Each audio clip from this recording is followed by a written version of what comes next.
Hello students, welcome to yes online tuition. Yes online tuition में आपका हार्दिक स्वागत और अभिनंदन करते हैं। आज हम बात करेंगे कार्बन और उसके यौगिक, कार्बन एंड इट्स कंपाउंड। आपका जो चैप्टर है केमिस्ट्री का पार्ट है साइंस के। ये वीडियो थर्ड है इस चैप्टर का। इसके बाद इसके पहले वाला वीडियो आपने नहीं देखा तो पहला और दूसरा वीडियो जाके देखेंगे 9 और 10, तो सारी चीज़ें आपको क्लियर हो जाएंगी। चलिए बात करते हैं। इसमें आज का टॉपिक रहेगा संतृप्त कार्बन यौगिक, और भी आगे पॉइंट्स डिस्कस करेंगे। सैचुरेटेड कार्बन कंपाउंड्स ये क्या होता है, पहले इसके बारे में जानेंगे। जैसे वह कार्बन यौगिक जो कार्बन कार्बन परमाणुओं में केवल एकल बंध से जुड़े होते हैं उसे संतृप्त कार्बन यौगिक कहते हैं। कहने का मतलब यही है, जो कार्बन कार्बन के बीच में बॉन्ड बनाते हैं, या जैसे कार्बन और कार्बन, जैसे कार्बन दो कार्बन हो और उनको आपस में जोड़ा जाए तो उनके बीच में जो बॉन्ड सिंगल बॉन्ड बनता है उसी को हम क्या कहते हैं, संतृप्त कार्बन यौगिक। जैसे एल्केन में मीथेन, एथेन, प्रोपेन और ब्यूटेन, तो ये सब क्या होते हैं, कार्बन के यौगिक होते हैं। इसका फार्मूला क्या होता है, सामान्य सूत्र जनरल फार्मूला CnH2n+2। जैसे कल इसमें हमने थोड़ा सा इस पर डिस्कस भी किया था। मीथेन के सूत्र से प्राप्त होता है, जिसे कहते हैं CnH2n+। मीथेन इसी से प्राप्त होता है। जैसे n बराबर क्या है, कार्बन की संख्या। अगर n कार्बन में 1 रखेंगे तो कार्बन हो 1 हो गया, हाइड्रोजन कितना हो जाएगा 4, हाइड्रोजन कितना हो जाएगा 4। तो मीथेन का फार्मूला क्या होता है CH4। इसी तरह n के स्थान पर नंबर ऑफ कार्बन की संख्या बढ़ाते जाएंगे, हाइड्रोजन की संख्या भी बढ़ती जाएगी। जैसे मान लीजिए n बराबर 2 रख दिया तो हाइड्रोजन की संख्या क्या हो जाएगी, 6 हो जाएगी इससे। अब बात करेंगे हाइड्रोकार्बन कितने भाग में टूट जाता है, 2 भाग में, संतृप्त और असंतृप्त। कल हमने थोड़ा सा इस पर डिस्कस किया था, थोड़ा सा और भी देख सकते हैं। कार्बन परमाणु के बीच एकल बंध मतलब सिंगल बॉन्ड से जब बनता है तो उसे हम संतृप्त कहते हैं, और द्विबंध और ट्रिपल बॉन्ड से बनता है तो उसे असंतृप्त कहते हैं। जैसे कार्बन परमाणुओं के बीच द्विआबंध और त्रिआबंध, सिंगल बॉन्ड हो गया तो संतृप्त, डबल बॉन्ड और ट्रिपल बॉन्ड हो गया तो असंतृप्त। देखेंगे एल्केन सामान्य सूत्र क्या है CnH2n+2। उसके बाद द्विबंध में एल्कीन CnH2n, उसके बाद एल्काइन CnH2n-2। याद रखिएगा, एल्केन, एल्कीन और एल्काइन, CnH2n+2, CnH2n, और एल्काइन में क्या हो गया CnH2n-2, है ना। तो 2 हो गया संतृप्त और असंतृप्त। इसके बारे में इसके कुछ उदाहरण देखेंगे कैसे क्या होती हैं। चलिए डिस्कस करते हैं। एल्कीन के नाम, अणुसूत्र, संरचना क्या होती है। जैसे एथीन, एथीन का फार्मूला क्या होता है C2H4। C2H4 मतलब कार्बन के साथ कितने यौगिक जुड़े हैं 4, कार्बन के साथ कितने हाइड्रोजन जुड़े हैं 4। तो आप इसकी संरचना भी दे सकते हैं, कार्बन डबल बॉन्ड कार्बन, एक एक हाइड्रोजन जोड़ देना। उसके बाद प्रोपीन C3H6, हमने कहा था ना, कार्बन जैसे कि CnH2n+2 में कार्बन की संख्या बढ़ाते जाएंगे, हाइड्रोजन की संख्या बढ़ती जाएगी। अब देखेंगे कार्बन डबल बॉन्ड कार्बन, उसके बाद हाइड्रोजन आप जोड़ देंगे। C6 मतलब 3 कार्बन के साथ 6 हाइड्रोजन को ऐड करना है। उसके बाद ब्यूटीन, ब्यूटीन की बात आ गई तो C4H8। तो कहीं ना कहीं कार्बन, एक जो कार्बन होगा डबल बॉन्ड बनाएगा, बाकी कार्बन कितने बॉन्ड बनाएंगे, सिंगल बॉन्ड बनाएंगे। समझ में आ रहा है कि इसके स्ट्रक्चर भी बनाएंगे। जब स्ट्रक्चर बनाएंगे तो आपको नंबर अच्छे मिलेंगे बोर्ड में, तो इसलिए इसको प्रैक्टिस भी करते रहिए। एथीन का हो गया C2H4, प्रोपीन का हो गया C3H6, और ब्यूटीन का क्या हो गया C4H8। संरचना भी आप देख सकते हैं। नेक्स्ट पॉइंट है पेंटीन। पेंटीन नाम से है पेंटीन, जैसे C5H10। तो आप देखेंगे संरचना भी आपने मतलब कि हाइड्रोजन 10 जोड़ना है, किसके साथ, 5 कार्बन के साथ। हेक्सीन में, हेक्सीन मतलब 6H12। देखेंगे जैसा कार्बन अगर 1 है तो हाइड्रोजन 4 है, कार्बन की संख्या जैसे जैसे बढ़ रही है हाइड्रोजन की संख्या डबल होती है। जैसे C6 है तो हाइड्रोजन के साथ कितना, हाइड्रोजन कितना हो गया 12। उसी तरह हेप्टीन में C7H14। तो ऐसे कार्बन की श्रृंखला बनेगी, और कार्बन की श्रृंखला ही क्या बनाती है, सिंगल बॉन्ड के साथ डबल बॉन्ड बना रही है। ठीक है, ये पॉइंट्स क्लियर हुए, और इसका स्ट्रक्चर भी आपको प्रैक्टिस कर लेंगे तो आप बहुत आसान है, कोई बहुत बड़ा इसका टफ नहीं है। कार्बन 6 CH12 है, कार्बन C5 है तो H10 है, C7 है तो H14 है। कहने का मतलब अब इसकी संरचना देखेंगे। जैसे एथीन का इलेक्ट्रॉन डॉट संरचना, इलेक्ट्रॉन डॉट संरचना देखेंगे 6 कार्बन जोड़ दिया, तो ये जैसे बेंजीन का है उसके साथ हाइड्रोजन 4 हाइड्रोजन जोड़ दिया, 2 कार्बन के साथ 2 हाइड्रोजन जोड़ेंगे तो इस तरह संरचना होगी। लेकिन अगर बेंजीन जो 6 कार्बन है तो ऐसी संरचना बनेगी बेंजीन के आकार की। 2 कार्बन के साथ डबल बॉन्ड बनाएगा, कार्बन कार्बन कैसे बॉन्ड बनाएगा, डबल बॉन्ड, बाकी हाइड्रोजन के साथ सिंगल बॉन्ड।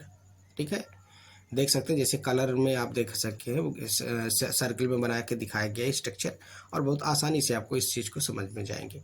हमने कहा जब डबल बॉन्ड बनेगा तो 4 इलेक्ट्रॉनों की साझेदारी होगी, सिंगल बॉन्ड बनेगा तो 1 इलेक्ट्रॉनों की। उसी तरह स्ट्रक्चर किसका है, प्रोपेन का इलेक्ट्रॉन डॉट संरचना, electron dot structure of propane. तो प्रोपेन में कितने कार्बन है, 2 ही कार्बन है, और हाइड्रोजन कितने हैं, 4 है। इसको भी ध्यान दे लेना है। अगर 3 कार्बन है तो कैसी संरचना बनेगी, 4 कार्बन है तो कैसी संरचना बनेगी, तो इस चीज़ को भी ध्यान देते रहना है। मान लीजिए कार्बन 3 है, एल्काइन की संरचना, एल्काइन या एल्कीन जिसे कहते हैं, तो एल्काइन का सामान्य सूत्र CnH2n-2 होता है। एथाइन एल्काइन के समूह का एक सबसे सरलतम अणु है। एथाइन में 2 कार्बन परमाणु होते हैं। सूत्र का प्रयोग करके हम एथाइन में n बराबर 2 रखने पर तो एथाइन बनता है C2H2। इसी को एसिटिलीन भी कहते हैं। कौन सी गैस कहते हैं, एसिटिलीन गैस कहते हैं। समान इसका सूत्र भी याद रखना, कहीं पूछेगा, देखो एथेन, एथीन और एथाइन। ठीक है, तो एथाइन का फार्मूला क्या हो गया, CnH2n-2। ठीक है, इसके कुछ एग्जाम्पल देख सकते हैं एल्काइन के, जैसे एथाइन में C2H2, तो कार्बन के हाइड्रोजन कार्बन के साथ मतलब हाइड्रोजन ट्रिपल बॉन्ड का निर्माण कर रहा है। देखेंगे तो कार्बन के बीच कितना बॉन्ड बन रहा है, ट्रिपल बॉन्ड बन रहा है, हाइड्रोजन अलग से जुड़ेगा। उसके बाद प्रोपाइन में देखेंगे C3H4, उसके बाद ब्यूटाइन में देखेंगे C4H6। तो कहीं ना कहीं ट्रिपल बॉन्ड का निर्माण हो रहा है। तो ट्रिपल बॉन्ड बनाने के लिए हाइड्रोजन कार्बन कार्बन के बीच में कितना बॉन्ड बन रहा है, ट्रिपल बॉन्ड। ठीक है, आई होप आपको सारे पॉइंट्स क्लियर होंगे। कुछ और एग्जांपल आपको बताते हैं, जैसे मान लीजिए पहले इतना जानिए किसमें ट्रिपल बॉन्ड बनेगा, किसमें, एल्काइन में, और कार्बन की संख्या हाइड्रोजन की डबल नहीं होती है। देखेंगे पेंटाइन में कार्बन 5 है तो हाइड्रोजन 8 है, हेक्साइन में कार्बन 6 है तो हाइड्रोजन 10 है, उसके बाद हेप्टाइन में कार्बन 7 है तो हाइड्रोजन 12 है। ठीक है, तो इसका अणुसूत्र भी याद रखना है। सी के साथ कहीं ना कहीं ट्रिपल बॉन्ड एक बनेगा, उसके बाद हाइड्रोजन के साथ सिंगल बॉन्ड बनेगा। तो कार्बन 5 को इस तरह स्ट्रक्चर बना देना, हाइड्रोजन 8 को जोड़ के उसको बैलेंस करना है। ये थोड़ा सा आपको आना चाहिए। ठीक है, अगर नहीं समझ में आता है तो आप वीडियो में कमेंट्स करेंगे तो हम आपको डिटेल में और बता सकते हैं। जैसा आप देखेंगे कहीं ना कहीं कार्बन अगर 6 जोड़ना है तो एक कार्बन के साथ ट्रिपल बॉन्ड बनाइए, बाकी सभी के साथ सिंगल बॉन्ड बनाइए, हाइड्रोजन करके जोड़ दीजिए, और सारे हाइड्रोजन को जब देखेंगे बैलेंस है तो आपकी स्ट्रक्चर कंप्लीट हो जाती है। नेक्स्ट बात करेंगे, चलिए कार्बन हो गया। अब संतृप्त और असंतृप्त कार्बन यौगिक में अंतर, क्या अंतर होते हैं इसके बारे में समझ लेते हैं।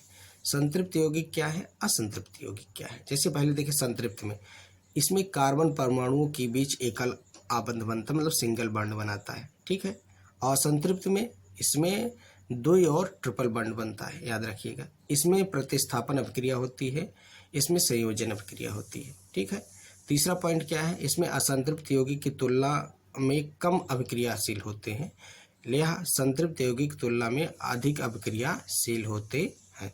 उदाहरण के लिए इसमें एल्केन है, उदाहरण के लिए इसमें एल्कीन और एल्काइन है। ठीक है, तो आई होप आपको ये अंतर भी समझ में आएगा। आपके एग्जाम में मोस्ट इंपॉर्टेंट, इसको लिख लीजिए नोट्स अगर बना रहे हैं तो, छपने वाला सवाल, क्योंकि डायरेक्ट पूछेगा कि संतृप्त और असंतृप्त हाइड्रोकार्बन्स क्या होते हैं, उनमें अंतर स्पष्ट कीजिए।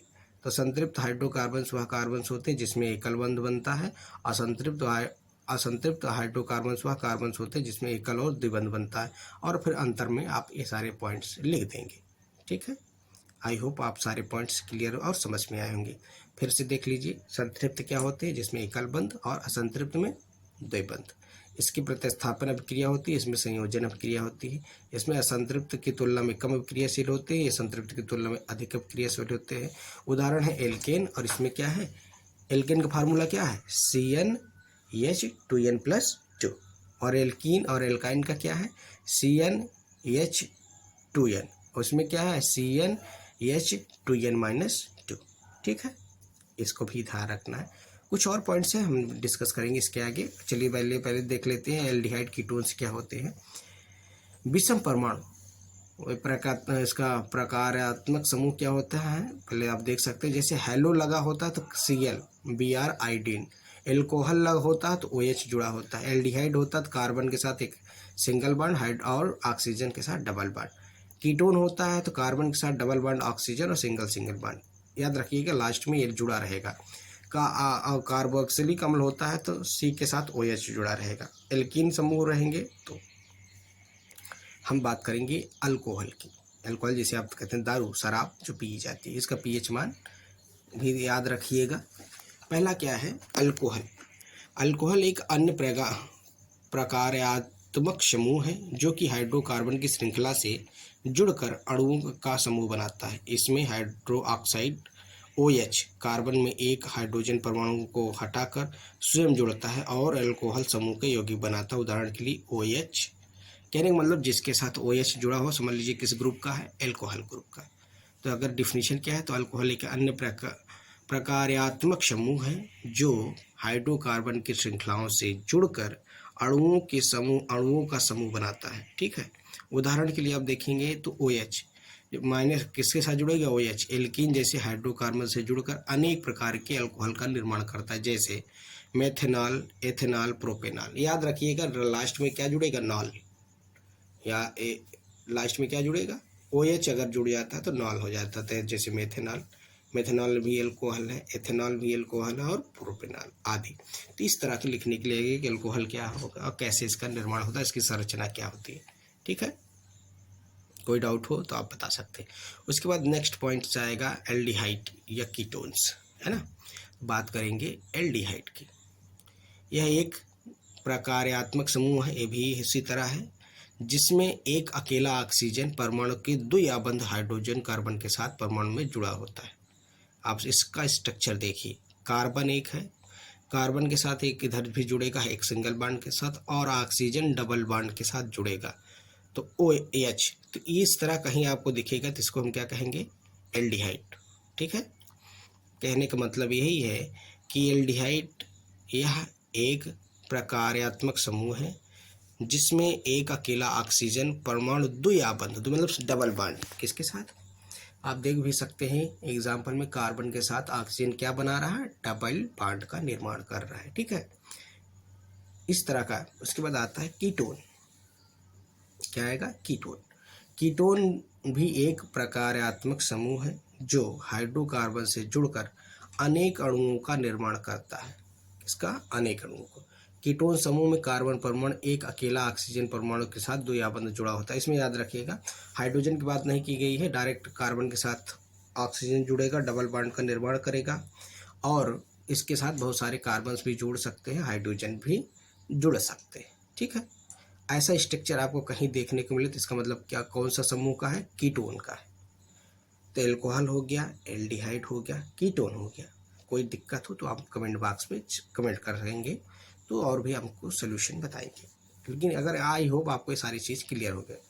लास्ट टॉपिक है आज की वीडियो का, कार्बोक्सिलिक अम्ल। कार्बोक्सिलिक अम्ल क्या होता है, यह भी एक प्रकार्यात्मक समूह है जिसमें एक कार्बन परमाणु ऑक्सीजन परमाणु के द्विआबंध के साथ जुड़ा होता है और हाइड्रोक्साइड से भी जुड़ा होता है। अब देखेंगे कहीं ना कहीं सब में थोड़ा अलग दिखा होगा। कार्बन के साथ डबल बॉन्ड के साथ ऑक्सीजन जुड़ा है, उसके बाद OH जुड़ा है। अगर OH जुड़ा होता है तो कहीं कहीं एल्कोहलिक समूह होता है, लेकिन इसके में ऑक्सीजन जुड़ गया तो इसे कार्बोक्सिलिक अम्ल कहा गया है। ठीक है, एग्जाम्पल में देखो एक बार आप पढ़ेंगे तो बिल्कुल स्पष्ट हो जाएगा। छोटी छोटी डिफिनेशन के माध्यम से हमने आपको ये वीडियो बनाया, ये बताया है, और आपको आई होप सारी पॉइंट्स क्लियर हुए होंगे। कार्बोक्सिलिक अम्ल क्या है, यह ऐसा प्रकारात्मक समूह है, कैसे लिखेंगे, ऐसे जिसमें एक कार्बन परमाणु ऑक्सीजन परमाणु के द्विआबंध से जुड़ा होता है और हाइड्रोक्साइड से भी जुड़ा होता है। हाइड्रोक्साइड देखें OH। OH किस ग्रुप का समूह है, जैसे कहते हैं एल्कोहलिक ग्रुप का समूह है। ठीक है, आई होप ये सारे पॉइंट्स आपको स्पष्ट क्लियर हुए होंगे। कोई डाउट हो तो आप कमेंट बॉक्स में कमेंट कर सकते हैं। आज के वीडियो के लिए जुड़ने के लिए आपको बहुत बहुत धन्यवाद। बाकी कोई भी चीज़ें दिक्कत होती हैं तो हम आपको वीडियो के माध्यम से सारी चीज़ें स्पष्ट कराते रहेंगे। अगर पूरा वीडियो आप देखेंगे तब सारी चीज़ें क्लियर होंगी, और ज़्यादा से ज़्यादा इसको शेयर भी करें।